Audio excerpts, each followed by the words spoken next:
Forspoken received its third deep dive video this week, this time exploring the magical world of Athia. The developer has been teasing what's coming to the game, this time unveiling combat challenges. These are some of the most exciting optional activities in Forspoken. Despite having the most generic name, these challenges contain the most awe-inspiring bosses that are on a massive scale. Also revealed were the locked labyrinths, hidden chambers buried deep underground, forgotten almost by all. These are sprawling underground dungeons with multiple paths. Players will be put to the test when it comes to both combat and their parkour skills. If you want to test your magic, spellcraft challenges provide optional tasks that may be taken at the refuge. These not only test Frey's magical abilities, but also help to enhance them. Forspoken will be released on January 24th, 2023 for PC and PlayStation 5. These are just some of the gameplay details shown during the new footage. If you want more details on this news or anything else mentioned in this video today, head to the link in the description below. The latest showcase for Hogwarts Legacy this week reveals details on gameplay mechanics, character creation, as well as how player choice will affect the ending of the game. In an over 45-minute gameplay preview, director Alan Tu from Avalanche Studio shared more about the gameplay.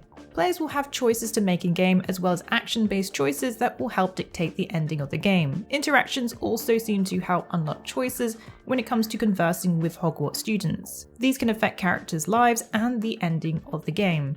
Choice-based mechanics will give a sense of player agency, especially when it comes to a role-playing game. How many endings is still a mystery, or to what extent our actions will have is also unknown. As for the combat, there will be a choice of 16 slottable spells to have on the go. Having this many spells on hand will allow for quick combat actions and getting to know their cooldowns. In duels, you will see the opponent with a particular colour, which will represent the spell type you will need to use in order to break their shield. Hogwarts Legacy will be releasing on February 10th in 2023.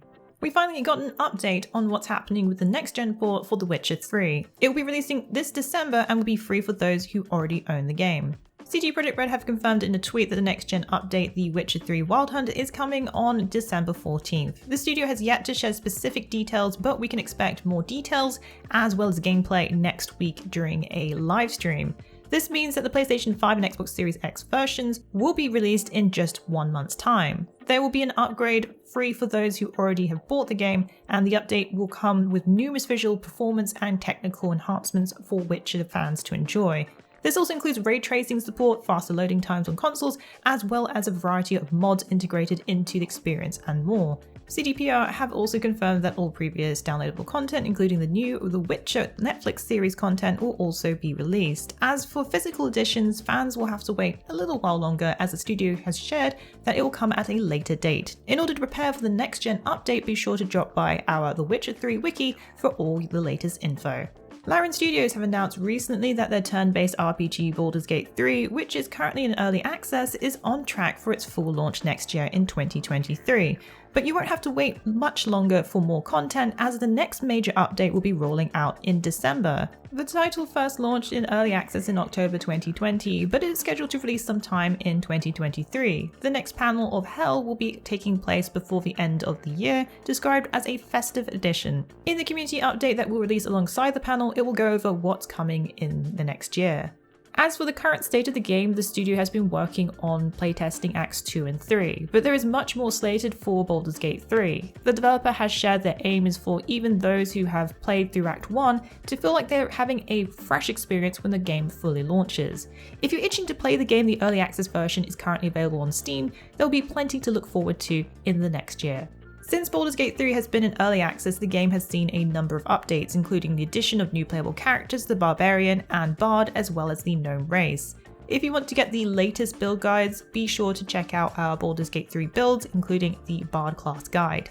It's a shocking realization that 2022 is almost at its end. This year has been blessed with tons of amazingly good games. It's almost time to watch the Game Awards 2022 to see who is crowned Game of the Year. But there's a number of categories to look forward to. 31 awards will be given out on the live stream on December 7th. As expected, 3 of this year's biggest games got a lot of attention with the Game Awards voting board.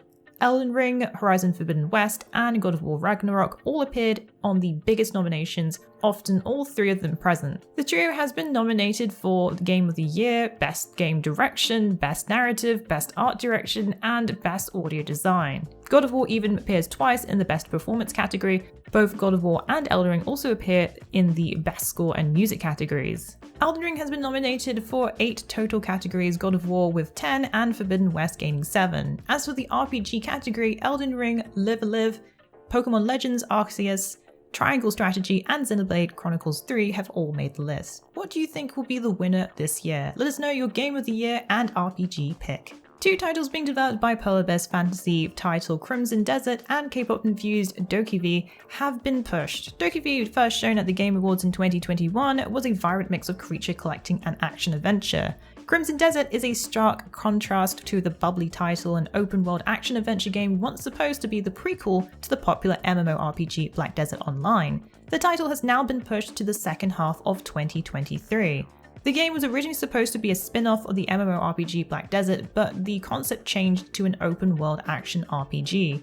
The game became a standalone project set in the fictional continent of Pyrrole. Taking up the role of mercenaries, players will have to survive the unforgiving environment. Crimson Desert is set to feature both single-player and multiplayer content. A free title update will be heading to Monster Hunter Rise Sunbreak, adding new Elder Dragons, monsters, weapons, and more this month. On November 24th, players will be getting new monster versions, Chaotic Gore Magala, Risen Teostra, and Risen Kushala Deora. Players will encounter afflicted monsters as they complete new anomaly research quests. Players will also be able to take part in new follower co-op quests, offering unique hunting challenges to experience alongside their favourite characters. Followers have the use of health recovery items and traps. They can also equip a number of weapons which the player can choose from. Both Hinoa and Minoto from Kamuro Village can accompany players and take part in both anomaly quests as well as anomaly investigations once you have recruited them. A new paid DLC is also releasing alongside the free update that features new weapons, and a free DLC will be released adding Kagami as a voice. Monster Hunter Rise is currently available on Switch and PC. A trailer was released by publisher Kakao Games which unveiled ArcheAge 2 would be coming to consoles and PC in 2024. The open-world MMORPG has yet to have a specific release date, as well as the particulars for which consoles it will be coming to has yet to be announced. The trailer features an interview with executive producer Jake Song. The trailer went into detail about what will be in store for players. The game will have action-packed combat and offer a non-linear, progression-based seamless open-world experience.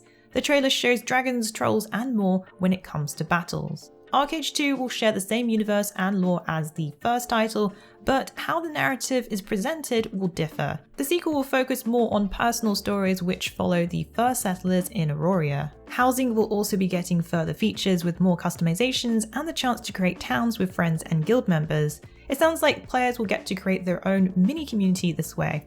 Well, that's it for the Week in the Wikis. Please join us again next week for yet another great week of gaming. Remember to check out our VIP program for some exclusive supporter benefits.